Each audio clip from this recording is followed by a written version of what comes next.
One of the most important ways to calm down is the power to hold on, even in challenging situations, to a distinction between what someone does and what they meant to do. In law, the difference is enshrined in the contrasting concepts of murder and manslaughter. The result may be the same, the body is inert in a pool of blood, but we collectively feel it makes a huge difference what the perpetrator's intentions were.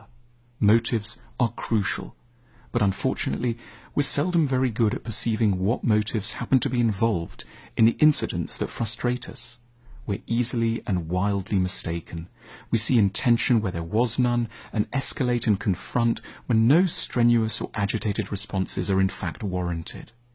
Part of the reason why we jump so readily to dark conclusions and see plots to insult and harm us is a rather poignant psychological phenomenon: self-hatred.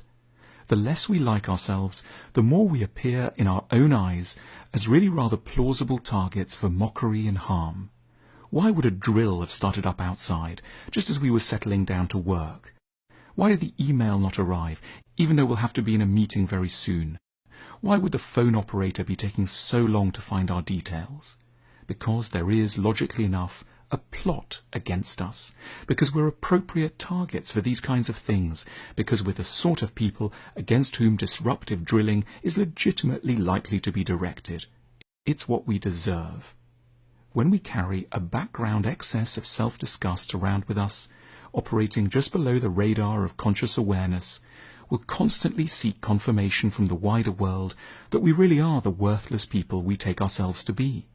The expectation is almost always set in childhood, where someone close to us is likely to have left us feeling dirty and culpable.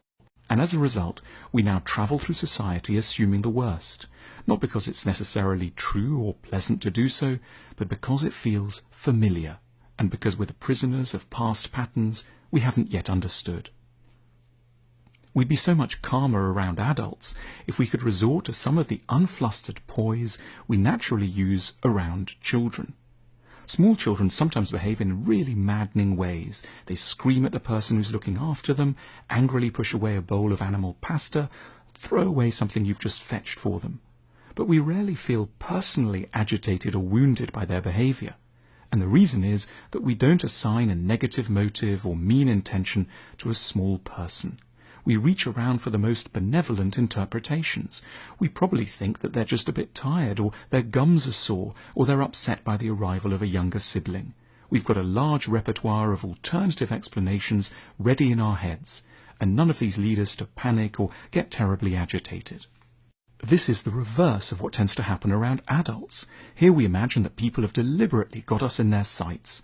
If someone edges in front of us in the airport queue, it's natural to suppose that they've sized us up and have reasoned that they can safely take advantage of us. They probably relish the thought of causing us a little distress.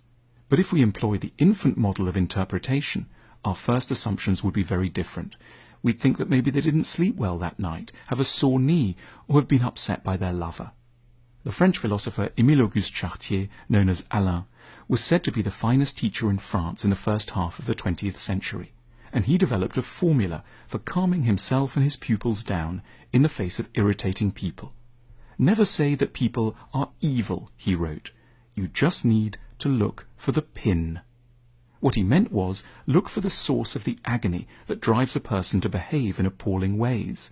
The calming thought is to imagine that they're suffering off stage, in some area we can't see. To be mature is to learn to imagine this zone of pain, in spite of the lack of much available evidence. They may not look as if they were maddened by an inner psychological ailment, they may seem chirpy and full of themselves, but the pin simply must be there, or they would not be causing us harm.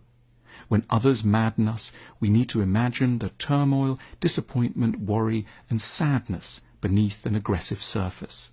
We need to aim compassion in an unexpected place, at those who annoy us most. We must do that very strange thing, move from anger to pity.